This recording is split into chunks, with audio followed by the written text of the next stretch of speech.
त्याच्यामुळे मोदीने संघही संपवला, भारतीय जनता पक्षही संपवला, फक्त झेंडाही संपवला, पण निवडणुकीसाठी चिन्ह राहतं, ते चिन्ह फक्त ठेवलेलं आहे.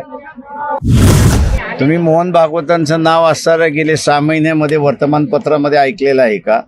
तर नाही.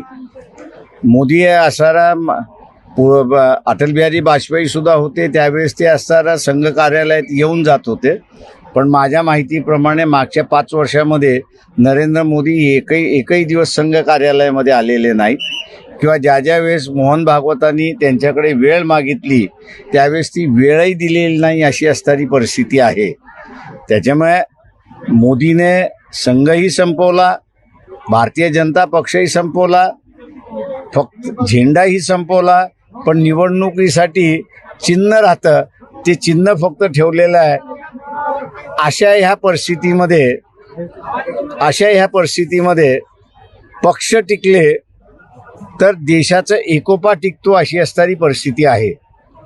आणि म्हणून आता संघानेच निर्णय घेतला पाहिजे आणि सनातन्यांनीच निर्णय घेतला पाहिजे की त्यांनी मोदीचं हे भूत स्वतःच्या मानेवरनं उतरवायचं का.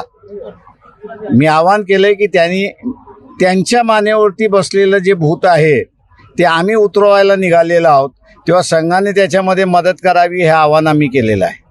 महाराष्ट्रातील ताज्या बातम्यांसाठी बघत रहा टाइम्स टुडे 18 न्यूज. सोबतच शेअर करा, सबस्क्राईब करा आणि बेल आयकॉन प्रेस करा.